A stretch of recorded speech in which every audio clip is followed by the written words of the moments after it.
On a lonely trade station at the edge of known space, Commander Rex waited.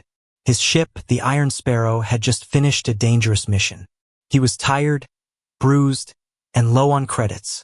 The trader he met, a fat, fur-eyed alien named Varnak, spoke with a grin that made Rex uncomfortable.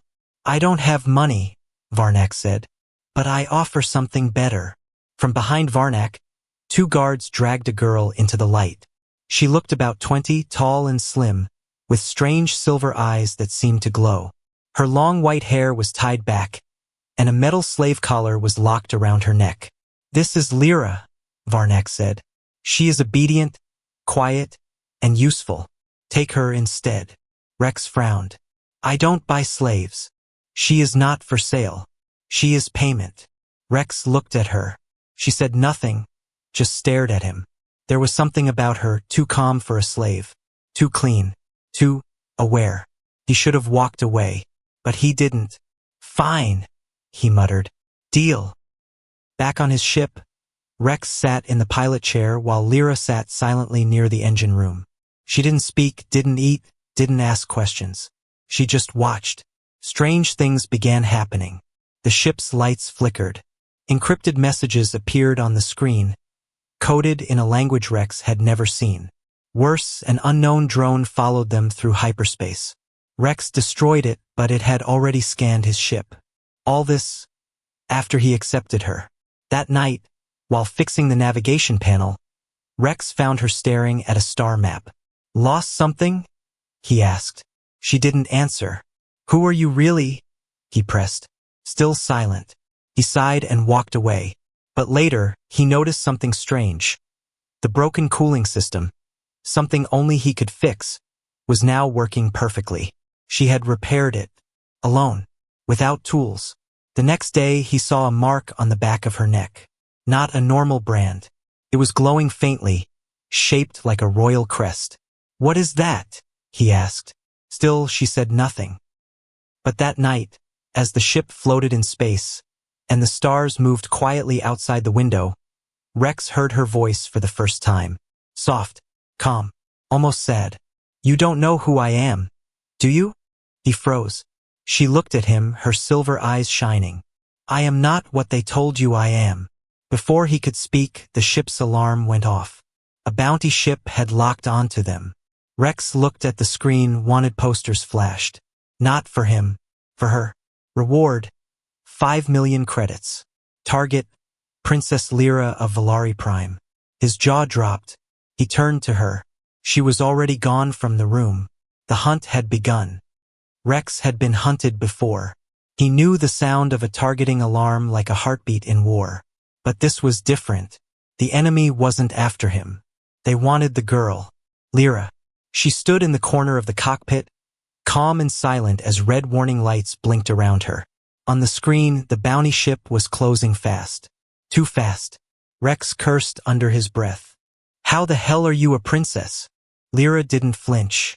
She simply stared at the screen, then quietly said, "They've found me sooner than I expected." "You expected this?" Rex barked. "You knew they were coming?" "I warned you," she said, her voice cool. "You just weren't listening." Rex slammed a hand on the console. The bounty ship was scanning them again, locking onto her life signature. His ship wasn't built for battle, it was a cargo hauler with a few old weapons. This wasn't a fair fight. "I should have left you with Varnak," Rex muttered. Lyra turned to him slowly. "You'd be dead by now if you had." She wasn't wrong. The NAV screen flickered again, and Rex caught it. An unknown signal, buried inside the ship's data systems. It was pulsing like a code. Someone was watching from inside. No, not someone. Something. "Did you plant this?" he asked. "No," she said. "But I can stop it." Before he could ask what she meant, she moved fast, crossing the cockpit, hands on the panel, typing in commands he didn't recognize. Her fingers flew across the keys like a trained pilot. A second later, the signal stopped. The screen cleared. The bounty ship lost lock-on. Rex stared. "What the hell are you?" Lyra turned to him, silver eyes glowing softly in the emergency light. "I'm your only way out of this." An hour later, After slipping into a dead asteroid field to hide, Rex finally had time to think. Lyra sat at the back of the ship, cleaning the burns off a small circuit board. She didn't act like a prisoner. She didn't ask for help. She didn't show fear. "Start talking," Rex said. "What's your real story?" She paused, then spoke, her voice steady, like she had waited a long time for someone to listen. "My name is Lyra Valari, first daughter of the House of Valari, the last ruling family of the Zenthari Star Empire. That empire was destroyed years ago," Rex said. "Yes," she replied, "because someone sold us out. My family was killed. I was taken, traded, hidden, and sold across the stars. And now, they think I'm dead." "But you're not," Rex whispered. She nodded. "And they're afraid I'm coming back." Rex sat down across from her, unsure what to believe. "Why me? Why end up on my ship?" "I didn't choose you," she said. "But now that I'm here, you have a choice." "What choice?" "You help me reach my people," she said. "Or you hand me over for 5 million credits." Rex didn't answer. The number sat in his mind like poison. 5 million. Enough to retire forever. But then he looked at her again. Sitting there, calm, in control, somehow still holding her head like royalty. He didn't want to admit it, but something inside him already knew. She wasn't just another passenger. She was a storm in silence. And he was standing in the middle of it. Rex had faced warlords, smugglers, pirates, and beasts that crawled in the dark corners of forgotten planets. But never a princess, and never a lie this big. The stars outside the cockpit moved slowly as the Iron Sparrow drifted through uncharted space, hiding behind an asteroid field. The engines were cold. The ship was silent, almost too silent. Except for her. Lyra stood near the NAV console, studying a holographic map that glowed with blue and gold symbols. Her fingers traced lines between stars, each path leading toward something Rex couldn't understand. She hadn't slept in 2 days. She didn't eat much. And still, she moved like someone chasing time. He watched her from the shadows of the hallway, quiet, suspicious, fascinated. When he finally spoke, his voice was low. "You said you had people." She didn't turn. "I do." "Where?" "There's a planet, hidden by old tech. My family built it as a fallback during the last days of the Empire. It's protected if it still exists." Rex stepped closer. "And if it doesn't? Then I die," she said, calm as ice. The cold in her words startled him. "I'm not a hero," he muttered. "I didn't ask you to be." "What exactly are you asking me to do?" Lyra finally looked at him. Her silver eyes reflected the starlight like mirrors. "I'm asking you to fly me to a place that may no longer exist, through systems that want me dead, while bounty hunters track us across the stars." Rex blinked. "Right? Just that." She gave the smallest smile. It disappeared just as quickly. By morning, they were moving again. The destination. A dead sector listed in no star charts.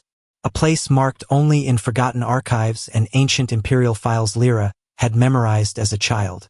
The journey would take 3 days. Maybe 4, if they weren't caught. On the second day, while checking the storage bay, Rex found something strange. It was hidden behind a panel, tucked in the wall where weapons were once stored. A sealed case, ancient but preserved. Not human make. He ran a scan, but it denied him access. A second scan. Same result. Lyra appeared behind him, silently. "You shouldn't open that," she said. Rex turned. "Why's it on my ship?" "It's not," she said. "It followed me. It's bonded to my blood." Rex frowned. "What's inside?" She stepped forward, laid her hand on the case. A soft hum filled the room.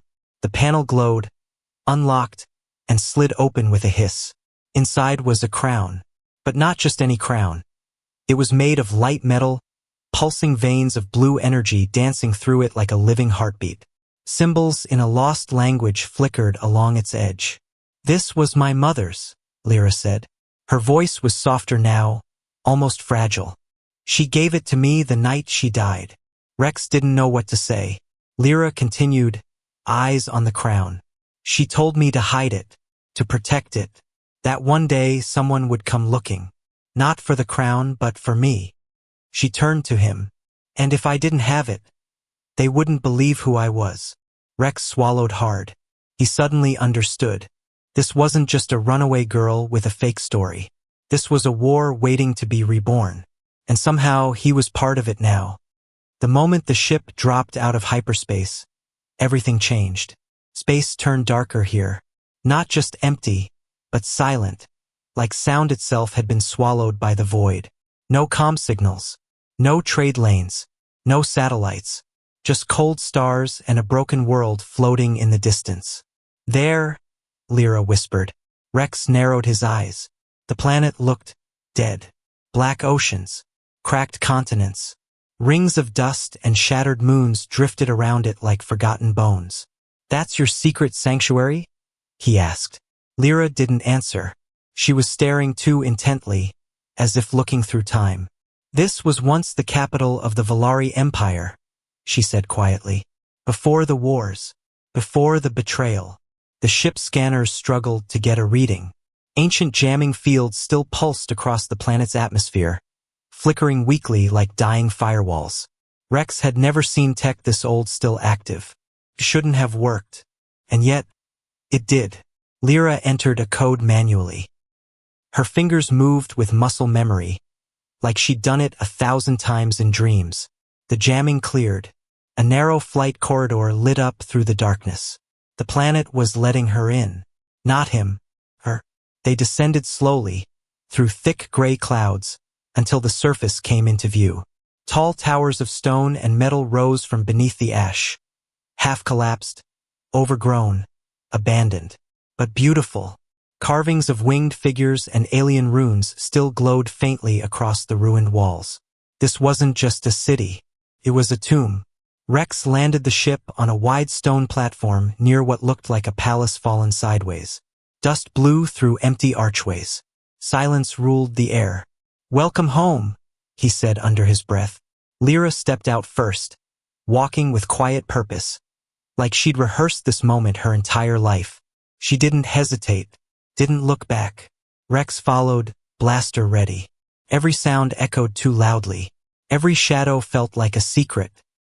They moved through shattered halls and open courtyards where nature had started to reclaim the empire. Trees grew through cracked marble. Vines clung to statues of kings and queens, their faces long forgotten. And then they found it. A chamber beneath the palace, sealed by a gate of light metal and gold.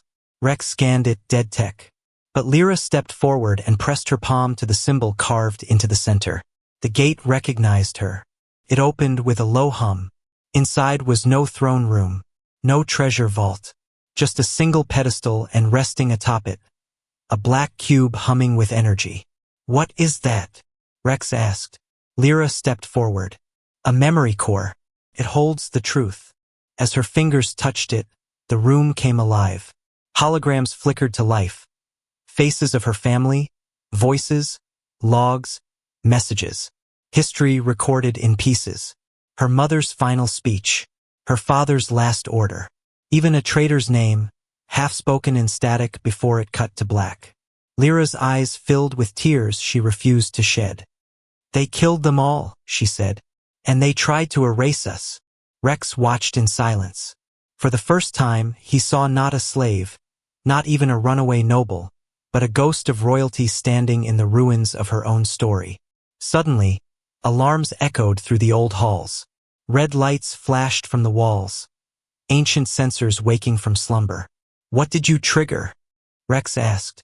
Lyra turned, her voice steady. "I didn't trigger anything." Footsteps echoed above. "Not ghosts. Intruders." She looked at him calmly. "They followed us." Rex raised his blaster. "Then let's make sure they regret it." The sound of footsteps grew louder. Not the heavy, uncertain steps of scavengers. These were trained, synchronized. Soldiers. Professionals. Rex pulled Lyra back behind a crumbled archway. His blaster was already warm in his hand. He checked the charge silently, eyes scanning the dark.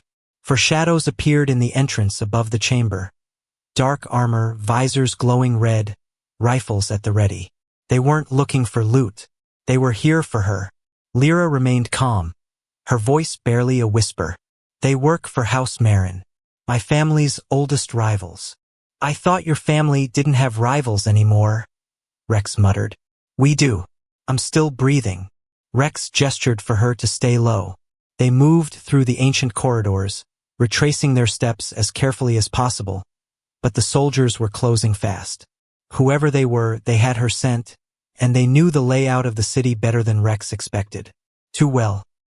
They reached the ship just as the first shots rang out, energy bolts slicing through the shadows. One scorched the platform by Lyra's feet. Rex pulled her behind cover, returned fire, and hit one of the attackers square in the chest. The soldier dropped.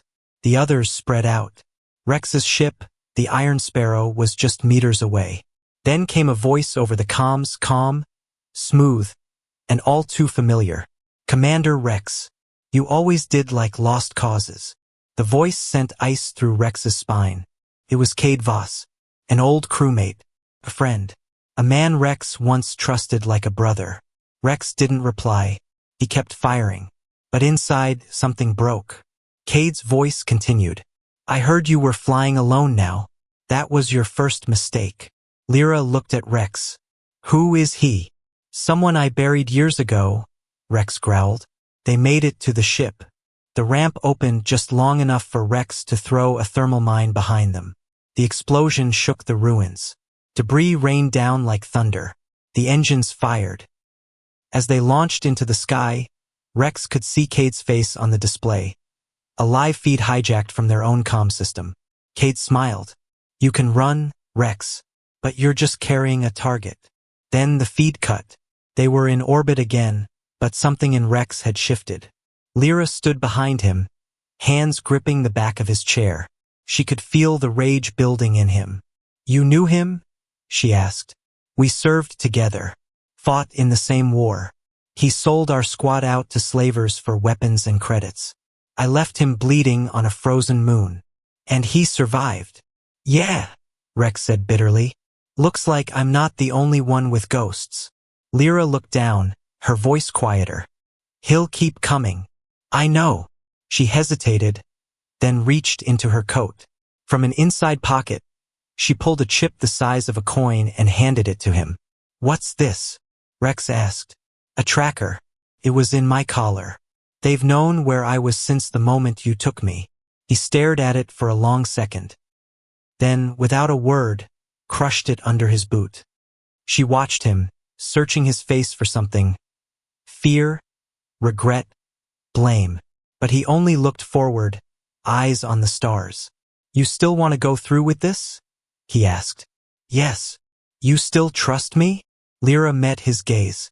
I shouldn't, but I do. Rex leaned back, jaw tight. Then let's give them a reason to regret that. What neither of them knew was that Cade hadn't just come for Lyra. He'd come for the crown. And he wasn't alone. They didn't speak for a long time.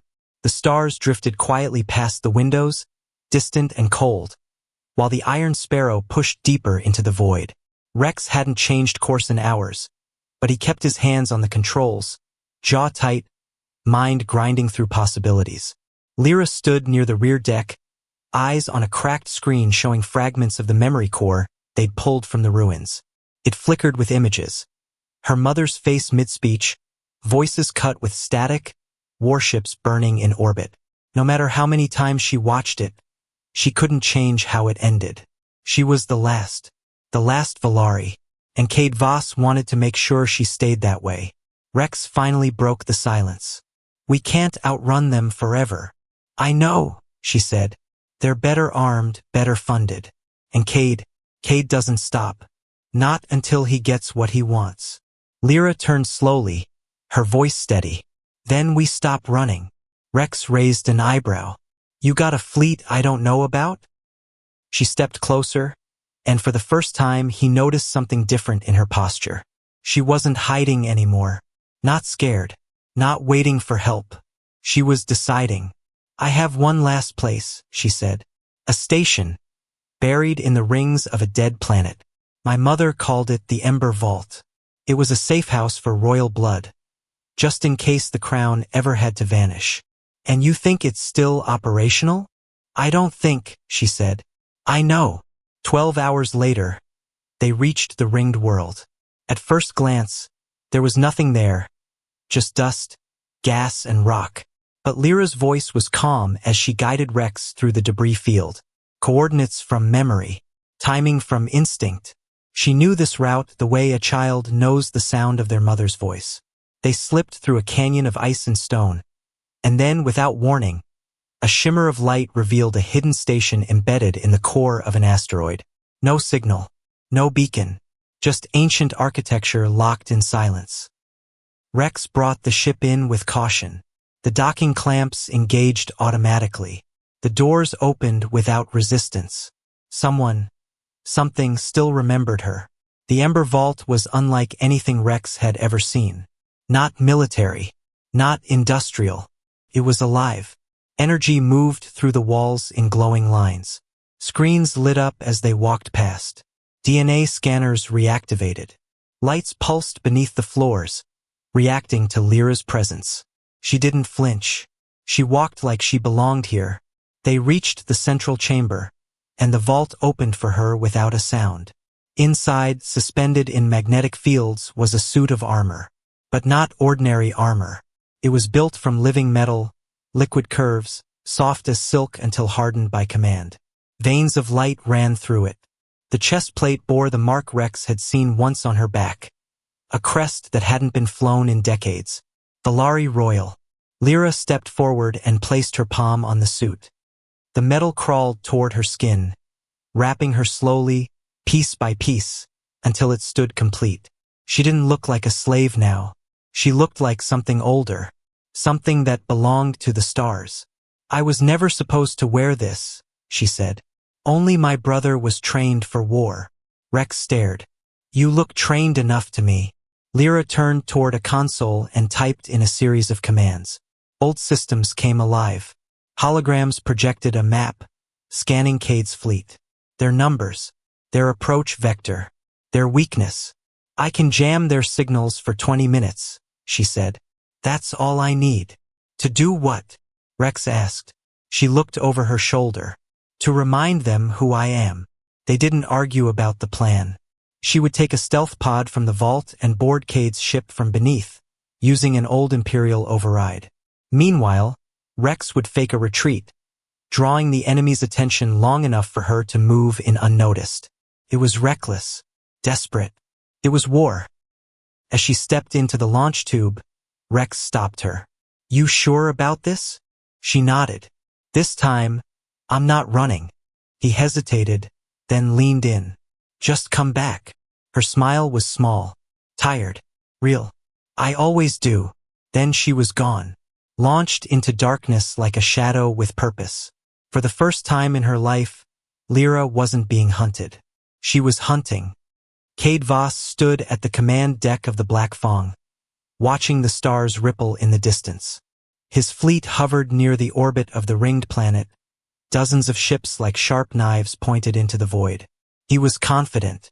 Lyra Valari was out of time, out of places to run, and out of people who remembered what she once was. The bounty wasn't about money anymore. It was about closure, about erasing the last living threat to everything he had built in her absence. The only thing Cade didn't know? She was already aboard. The stealth pod had latched onto the underbelly of his ship minutes ago, buried beneath the sensor grid. She moved like silence through the halls, armored, focused, and unafraid. Lyra wasn't breaking in. She was coming home. Security bots never saw her. The override codes in her blood unlocked sealed doors without sound. The ship still remembered royal DNA, and Cade, for all his paranoia, had never changed the root permissions. His arrogance had left a key in the lock. She was in the central chamber when the first alarm triggered. Cade spun toward the screen and saw her image flash in red. Seal the bridge, he ordered. Too late. The doors blew open in a flash of blinding blue light. Smoke filled the chamber. Soldiers raised weapons, but Lyra moved like fire. She dropped two before they even pulled triggers, her armor absorbing the third's blast as she drove a shock blade into his chest. Cade stepped back. She pulled off her helmet, and for the first time in 15 years he saw her face again. Not as a girl hiding behind guards, not as a prisoner in chains, but as a queen reborn in steel. "You," he said, his voice a low snarl. "You should have stayed forgotten." "I tried," she said. "You wouldn't let me." They circled each other slowly. Around them, the ship shook. Outside the windows, lights flashed. Rex was keeping his end of the plan. The Iron Sparrow darted between enemy ships, drawing fire, jamming signals, forcing chaos into the ranks. Cade drew his weapon, a blade charged with electromagnetic hum. "You're not your mother." Lyra raised her arm. The armor responded, forming her own blade from her wrist like a living extension. "No," she said. "I'm not." The fight was brutal, not elegant, not royal. It was rage and memory and survival. Sparks flew from armor. Metal screamed against metal. Blood splashed against the floor. Cade fought like a cornered beast. Lyra fought like a woman who had nothing left to lose. Then the moment came. One misstep. One overreach. She drove her blade through his chest. He gasped and smiled, bloody teeth bared. "Doesn't matter," he whispered. "You're alone." She leaned in close, voice like steel. "Not anymore." Hours later, after Cade's fleet fell into disarray and fled in chaos, the Black Fong floated in silence above the ringed world. The Ember Vault had broadcast a signal. An old Valari code on all channels. Not a distress call, a declaration. The House of Valari was alive, and it was calling the lost home. Refugees, survivors, forgotten allies. Silent systems began to answer. Old banners long buried were pulled from hiding. The Empire hadn't died. It had only been waiting. Rex stood beside her in the main chamber of the vault, looking out into space. He had bruises on his face, a cracked rib, and 3 kills to his name in the last 24 hours. And yet he stood like he belonged there, like a man who had seen the storm and decided to stand in its center. "You sure about this?" he asked. Lyra nodded. "I have to rebuild. If not for me, then for the ones who never got the chance." He paused, then smirked. "Still not asking for a crown, by the way." She smiled back. "Good. I need someone who knows how to say no to me." As the new flag of the Valari rose above the vault, flickering through satellites and station broadcasts, Rex reached for the controls of his ship. He looked at her one last time. "You're not what I expected when I agreed to take a slave as payment." Lyra stepped forward, her voice warm. "And you're not what I expected when I decided to trust a mercenary." Their hands met briefly. Not a handshake. Promise. They looked out at the stars together. A princess no longer lost. A soldier with no master. And a future waiting to be rewritten. Together.